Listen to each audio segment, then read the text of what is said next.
जय माता दी। दर्शकों, नवरात्रि का पावन पर्व अब अपने अंतिम पड़ाव की ओर बढ़ रहा है। आज है नवरात्रि का 8वां दिन, जिसे अष्टमी भी कहा जाता है। इस दिन माँ दुर्गा के 8वें स्वरूप माँ महागौरी की आराधना की जाती है।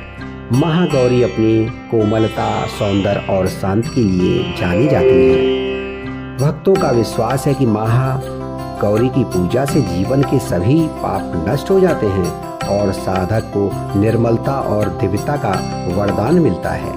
आइए जानते हैं महागौरी का स्वरूप, पूजा विधि और महत्व को। माँ महागौरी का वर्ण पूर्णतः गोरा है, इसलिए इन्हें महागौरी कहा जाता है। वे श्वेत वस्त्र धारण करती हैं और उनका वाहन है वृषभ यानी बैल। 4 भुजाओं वाली माँ महागौरी के एक हाथ में त्रिशूल और दूसरे हाथ में डमरू है, जबकि अन्य 2 हाथ अभय और वर मुद्रा में हैं। उनका स्वरूप शांत, कोमल और अत्यंत तेजस्वी है। माँ महागौरी को सौम्यता और करुणा की देवी कहा जाता है।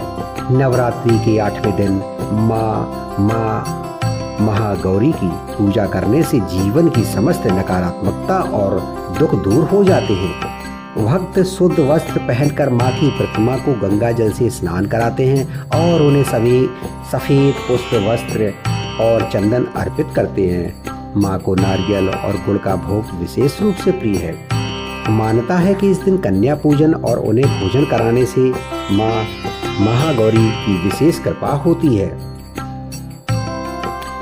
देश भर के मंदिरों में आज सुबह से ही भक्तों की भारी भीड़ देखने को मिली। सज धज कर आए श्रद्धालुओं ने माँ के दरबार में माथा टेका। कहीं आरती की गूंज से वातावरण भक्तमय बना, तो कहीं ढोल नगाड़ों और भजनों की धुन पर भक्तजन झूमते नजर आए। विशेषकर अष्टमी और नवमी को कन्या भोज का महत्व होता है। घर घर में कन्याओं को आमंत्रित कर उनके चरण पखारे जाते हैं और उन्हें पूजन कर भोजन कराया जाता है।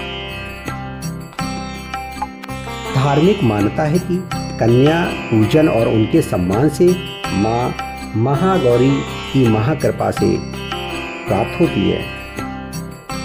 माँ भक्तों के सारे पापों का नाश करती है और उनके जीवन में सुख समृद्धि का संचार करती है। माँ महागौरी की उपासना से साधक को वैवाहिक जीवन की सुख शांति, संतान सुख और जीवन में उन्नति का आशीर्वाद प्राप्त होता है। तो नवरात्रि का 8वां दिन यानी माँ महागौरी की आराधना हमें यह संदेश देती है कि जीवन में पवित्रता, शांति और करुणा का महत्व सर्वोपरि है। भक्तों का विश्वास है कि माँ की सच्चे मन से आराधना करने से वे अपने भक्तों के सारे कष्ट हर लेती हैं और उन्हें जीवन की हर सुख शांति प्रदान करती हैं। आप भी माँ महागौरी की भक्ति करें और उनके आशीर्वाद से अपने जीवन को सुख शांति और समृद्धि से भर लें। जय माता दी।